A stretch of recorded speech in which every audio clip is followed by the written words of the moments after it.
Verse 3. Therefore, we often have no desire in our heart, so as to observe the wonders of the world. And we often have desire and pursuit in the heart, so as to explore the boundaries and characteristics of things. The meaning of this verse is to experience the wonders of the universe and life without thinking about anything. And sometimes people think hard to explore the interactions and connections between things. It is used to experience the nameless state of being by having no desire, and it is used to experience the function state of the named by having desire. In this verse, relaxation and tension, stillness and movement, are the two states of human thinking. Phrase 1 of verse 3. We often have no desire in our heart, so as to observe the wonders of the world. This saying may sound magical, but it is in fact a quite common psychological state of humans. There is a similar term for this state, contemplation, which is a state of calm and deeply reflective thought about the world. There is another word of a Buddhist term, stop and watch, which also refers to calming down and watching the mental activities in mind. To enter this state, there is a prerequisite condition, that is, to have no emotions and no strong desires in the mind, which is like what we call heart fasting. The Tang Dynasty poet Wan Changling had a poem called Heart Fasting.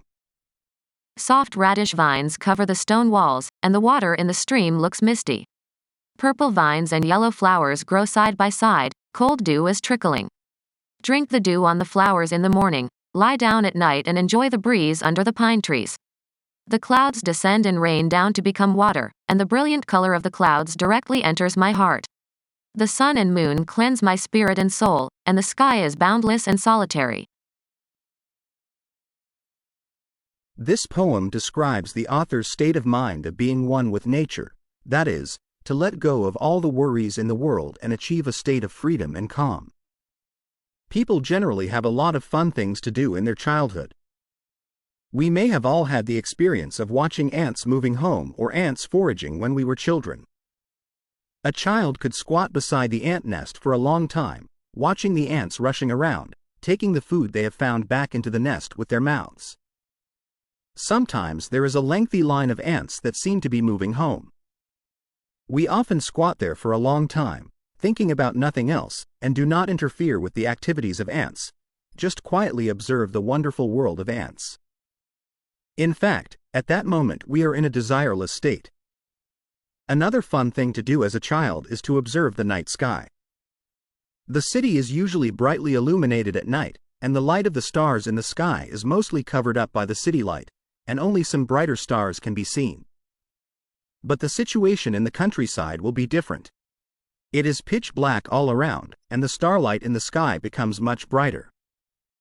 The Milky Way is composed of countless stars, big and small, spanning the entire sky. These stars look like numerous small pieces of crystal, and they seem to have their own lives when they keep blinking like human eyes. Occasionally, there will be shooting stars passing by in the sky, leaving a white light trail. Sometimes when we are looking for a constellation, a star suddenly moves, and it turns out to be an airplane. The starry sky at night is so wonderful that people often linger for a long time watching it. This kind of behavior of ours can also be classified as the state of stay desireless to observe the wonders of the world. As an adult person, people often like to travel. We walk through the mountains or row a boat on the lake. We could see a white cloud slowly rising beside us like fine gauze, from very thin to gradually thick.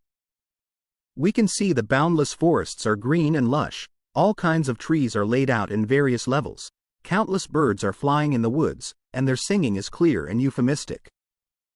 We might see the waterfalls in the mountains flowing straight down the cliff with big sound, elegant and vibrated. The streams in the mountains are clear and gentle, and the big and small fishes go upstream and downstream. The magnificent mountains and lakes make people take a break from their busy schedules and relax their tired body and mind. When people have no desires in their hearts, they can integrate their whole body and mind with the external environment to experience the wonder and beauty of nature and the world. There are many landscape poems in Chinese history, which are poets' expression of this mentality.